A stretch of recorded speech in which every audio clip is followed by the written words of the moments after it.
우리가 잃어버린 사람을 실종자라고 부릅니다.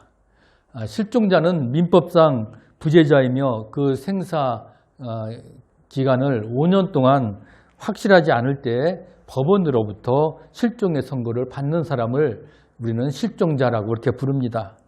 일정 기간이 만료한 때에 사망한 것으로 이제 민법은 보는 것이죠.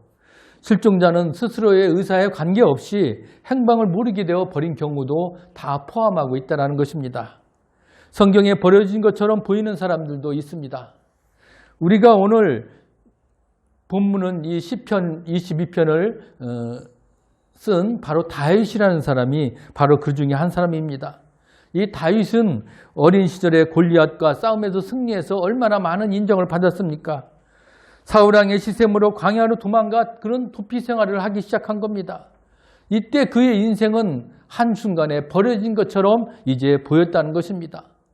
다윗은 왕이 되었습니다. 그러나 그 아들 압살롬의 반역으로 인해서 신하들에게도 다윗은 버려졌다는 것입니다. 또 다윗이 한때 간음죄와 살인죄를 짓고 또 영혼의 고통을 겪었다는 것을 우리는 알 수 있습니다. 그야말로 하나님께서 이제 다윗을 버려진 것처럼 우리는 볼 수가 있는 것입니다. 오늘 이 본문은 그때 그런 심정에 이 다윗이 이 시편 22편을 이제 오늘 기록한 것입니다. 어떻게 보면 예수님도 버려질 때가 없었을까요? 예수님도 여러분 나귀 새끼를 타고 이제 그 예루살렘에 이제 입성할 때 많은 군중들이 와서 얼마나 그때는 호산나 호산나 하면서 환영을 했습니다. 그런데 그들이 한순간 어떻게 합니까? 예수님을 배반하고 십자가에 못 박아라고 외쳤습니다. 예수님께서는 십자가를 지실 때 하나님마저도 외면하셨기 때문에 엘리 라마 사박단이라고 외쳤습니다. 그 말은 무엇입니까? 나의 하나님 어찌하여 나를 버리시나이까? 그렇게 큰 소리로 울부짖은 겁니다. 오늘은 이렇게 버려진 것처럼 보이는 다윗을 보면서 이제 주님의 고난을 우리가 묵상하는 그런 고난 주간을 우리가 맞이하기를 원하는 것입니다. 오늘 다윗은 먼저 하나님께 선택된 자를 우리는 알 수 있습니다. 사울왕이 하나님을 거역하고 불순종할 때 하나님께서 그 다윗을 찾아서 다윗에게 기름을 부어서 이제 그가 이제 왕이 되게 했습니다. 다윗이 왕이 된 후에는 한동안 나라를 잘 다스렸습니다. 그러나 어느 한순간 그 다윗의 그 마음에 그 마귀가 들어가서 자신의 부하의 그 아내를 범하게 됩니다. 그리고 그 부하를 전쟁터로 내보내서 결국 죽기까지 했다는 것입니다. 하나님께서 아무리 선택하신 다윗이라도 죄를 범하게 되니까 하나님은 그 다윗을 가만두지 않았다는 것입니다. 다윗은 나쁜 짓으로 얻은 그 아들이 죽는 것까지 그는 보는 그런 비참한 상황이 오게 된 것입니다. 그것뿐입니까? 그의 아들 압살롬에게 반역을 당하며 이제 숱한 고난을 겪어야 했다는 것입니다. 그런 상황에서 지금 멀리 도망 나와서 지금 이 시편 22편 1절 2절 그렇게 지금 오늘 고백하고 있습니다. 그가 뭐라고 기도하고 있습니까? 오늘 1절 2절에 보면 내 하나님이여 내 하나님이여 어찌 나를 버리셨나이까? 어찌 나를 멀리하여 돕지 아니하시고며 내 쉬는 소리를 듣지 아니하시나이까? 라면서 그는 간절하게 지금 자신의 심정을 기도하고 있습니다. 우리는 오늘 이 다윗의 기도에서 하나님에게 버림받은 고통이 얼마나 심각한지를 우리는 배워야 된다는 겁니다. 다윗은 자신이 지은 죄의 고통 가운데 다음과 같이 참회의 기도를 드린 적도 있습니다. 이미 시편 51편에 보면 내 하나님이여 내가 낮에도 부르짖고 밤에도 잠잠하지 아니하오니 응답하지 않으시나이까 하면서 그는 그렇게 기도했습니다. 그리고 나를 주 앞에서 쫓아내지 마시며 주의 성령이 내게서 거두지 마소서 그렇게 또 고백한 것입니다. 여러분 하나님 앞에 버림받은 인생이 얼마나 참혹하면 오늘 다윗은 좀 나를 제발 좀 살려달라고 나의 성령을 거두지 말라고 오늘 고백하고 있지 않습니까? 우리도 마찬가지입니다. 여러분, 우리도 죄를 지으면 하나님께서 버림받는다는 그 사실을 알아야 될 것입니다. 그렇기 때문에 우리는 하나님 앞에 오늘도 경건하게 더 나아가기 위해서는 죄를 짓지 말고 오늘도 더 하나님의 말씀대로 순종하며 살아가는 그런 삶을 살아야 될 줄 믿습니다. 왜? 버림받았을 때의 고통은 말로 표현할 수 없기 때문에 오늘 이 다윗의 이런 고백의 기도를 보면서 우리가 나도 그런 상황으로 처할 수 있다는 것을 우리가 생각한다면 하나님이 그 싫어하시는 그런 죄를 우리가 멀리해야 될 줄 믿습니다. 하나님께서 버림을 받은 것처럼 느끼는 다윗이지만 다윗에게는 찬송을 버리지 않았다는 것입니다. 그래서 다윗은 이 찬송을 통해서 하나님께 그 버림받은 고통을 어떻게 해요? 위로받을 수가 있었다는 거예요.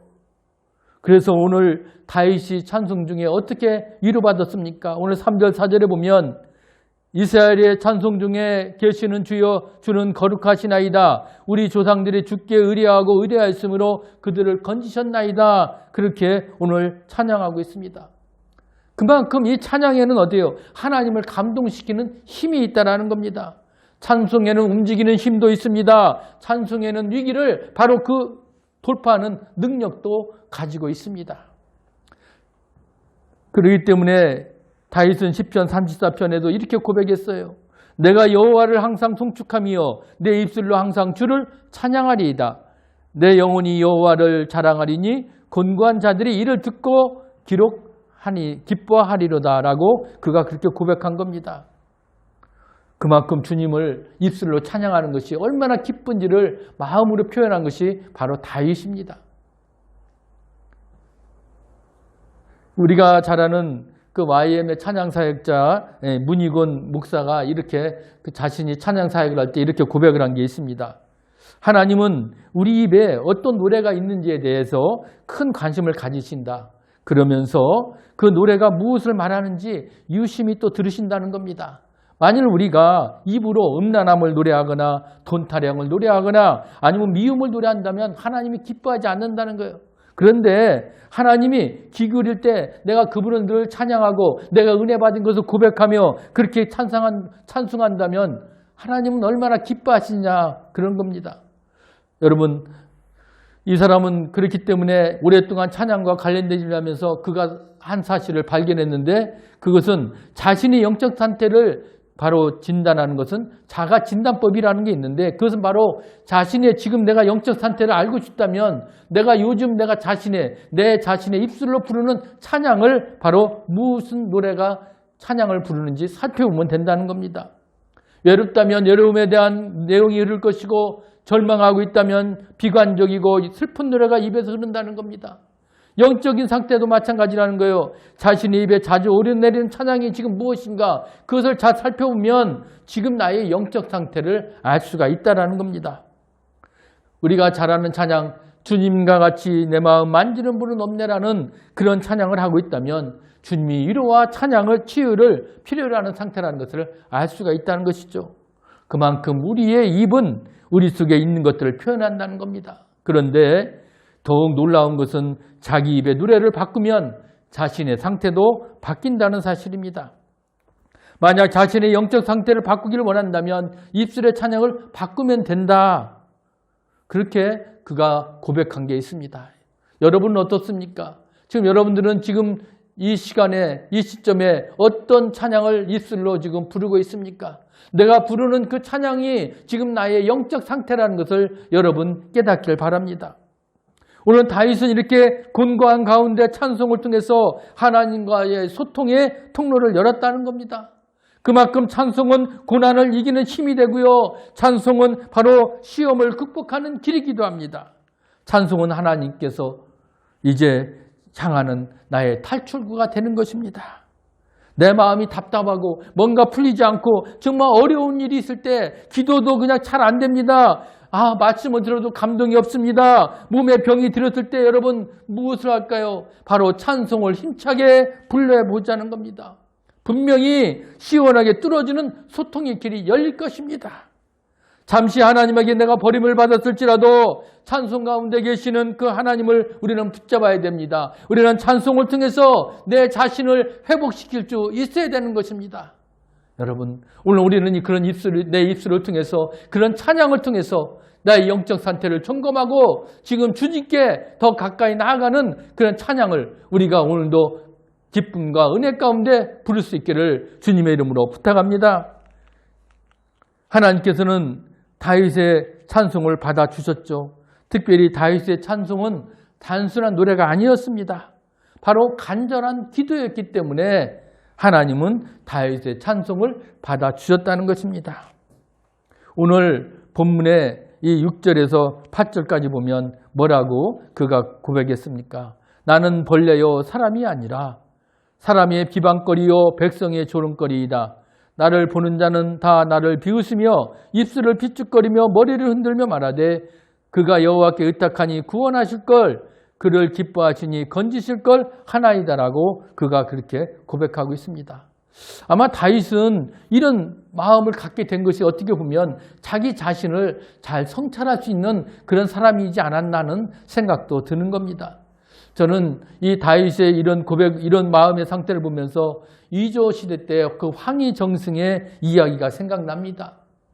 황희정승이 길을 가고 있었다는 것이죠. 그때 누런 소와 검은 소가 두 마리가 농부가 밭을 가고 있었습니다. 그때 황희정승이 이 농부에게 물어봅니다. 어느 소가 일을 더 잘합니까? 그러니까 농부가 가만히 이 정승을 데리고 먼 곳으로 데리고 가서 조용히 말합니다. 검은 소가 일을 잘하지요. 그러니까 이 황희정승은 아니 그러면 거기서 아까 얘기를 하지, 그 얘기를 하려고 이 얘기를 하려고 왜 여기까지 나를 데리고 오냐고 그렇게 말을 합니다. 그러니까 이 농부가 얘기하는 것이죠. 소도 비록 짐승이지만 말을 알아들어요. 그렇기 때문에 말 조심해야 되거든요. 그렇게 얘기를 했다는 겁니다. 그 얘기를 듣고 황희는 이 순간적으로 자신이 매우 경솔하게 여겼다는 것을 생각합니다. 그리고 시골의 농부도 이런 생각을 하고 지내는데 글을 쓰는 선비가 이렇게 경솔하게 행동했다는 것을 느낄 때 그런 얼굴을 들 수가 없었다는 겁니다. 그만큼 이 황희정승은 자신이 어떤 사람인지 바로 되돌아보는 그런 마음이 있는 사람이었다는 겁니다. 오늘 우리가 이 기도를 통해서도 다윗의 그런 면을 보지 않습니까? 그는 어떻습니까? 자신을 조롱하는 비난을 통해서 자신을 발견한 것이 바로 다윗이라는 겁니다. 다윗이 죄를 범했으니까 사람들이 다윗을 사람이라고 여기지도 않았잖아요. 뭐라고 그랬어요? 나는 벌레요, 사람이 아니라는 겁니다. 여러분, 어떻게 벌레요, 사람이 아니다라는 말을 듣고 그 사실을 여러분 그대로 인정할 수 있다는 게 쉽지 않잖아요. 너는 사람이 아니고 너는 벌레야. 그러면 아마 사람들은 대부분 어때요? 뭐 내가 벌레라고? 나 사람이야 라고 아마 항의하고 아마 싸움이 일어날 것입니다. 그런데 다윗은 그렇지 않았어요. 오히려 이런 소리를 들어서도 어떻게 해요? 그 사실을 인정한 거예요. 왜? 내가 죄를 지었다는 것을 알았기 때문에요. 그렇기 때문에 자신의 죄악을 숨기고 감추는 것보다도 더 악한 악인은 없다는 것입니다. 누구든지 자신의 허물을 지적하면 어떻게 돼요? 그렇기 때문에 우리는 내 자신이 잘못됐다 그러면 우리 인정하고 회개해야 될 줄 믿습니다. 또 다윗은 백성들의 조롱을 통해서도 그는 어떻게 해요? 새로운 삶을 찾았다는 겁니다. 얼마나 조롱거리가 됐겠어요? 심지어 자신의 그 부하를, 그 아내를 갖다가 가늠해서 데리고 사니까 얼마나 그런 불륜의 삶을 살았다라고 나단 선지자에게 지적을 들었을 때도 그는 어떻게 해요? 그를 원망하지 않았습니다. 오히려 그는 어떻게 해요? 지체하지 않고 그 자리에서 참여했다는 것입니다. 다윗은 그러니까 사람들도 얼마나 조롱거렸어요. 그가 여호와께 의탁하니 구원하실 걸, 그를 기뻐하시니 건지실 것이라는 말.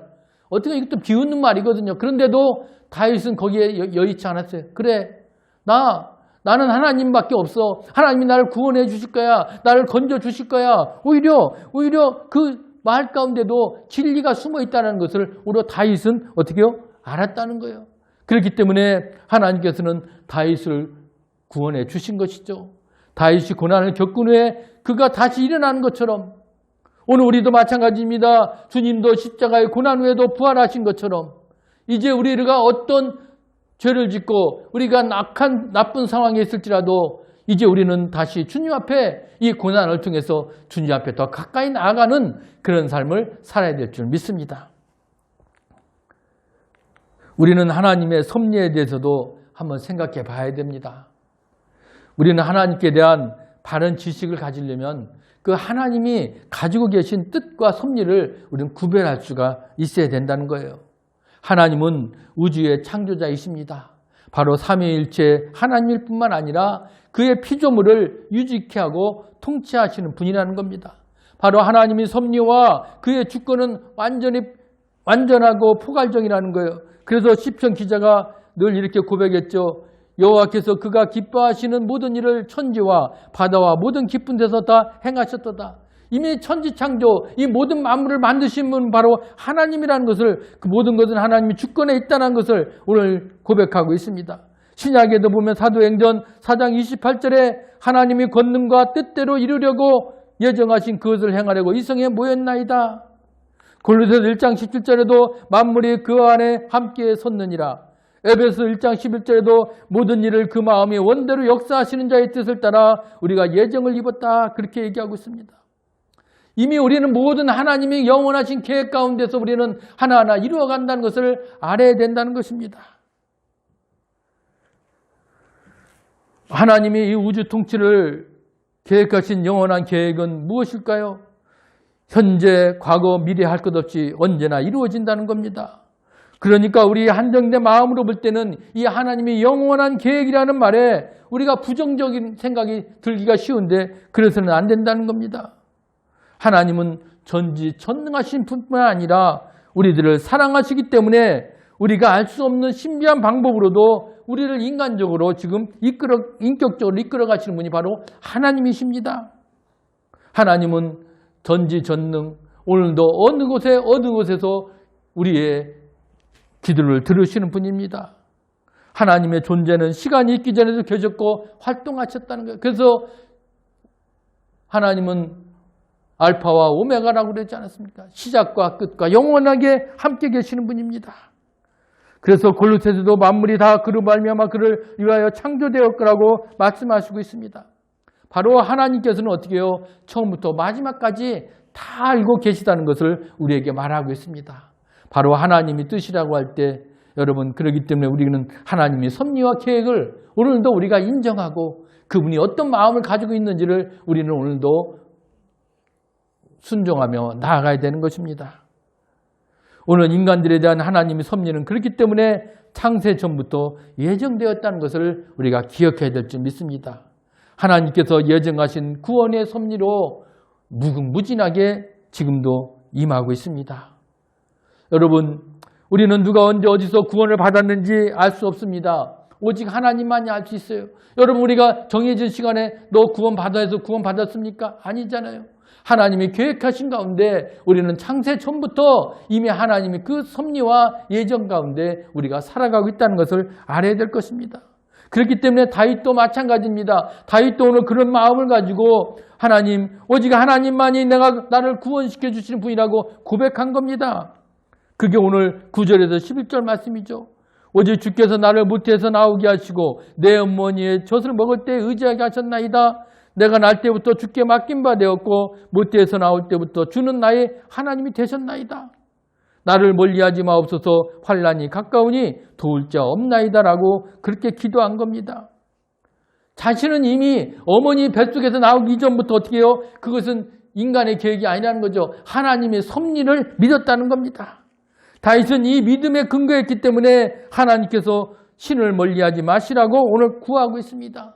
그리고 환난이 가까웠지만 나를 도와줄 사람은 오직 누구요? 바로 하나님. 그분의 구원의 확신을 가지고 있었고 또 다윗의 믿음에서 하나님의 예정과 섭리를 우리가 오늘 배울 수 있는 겁니다.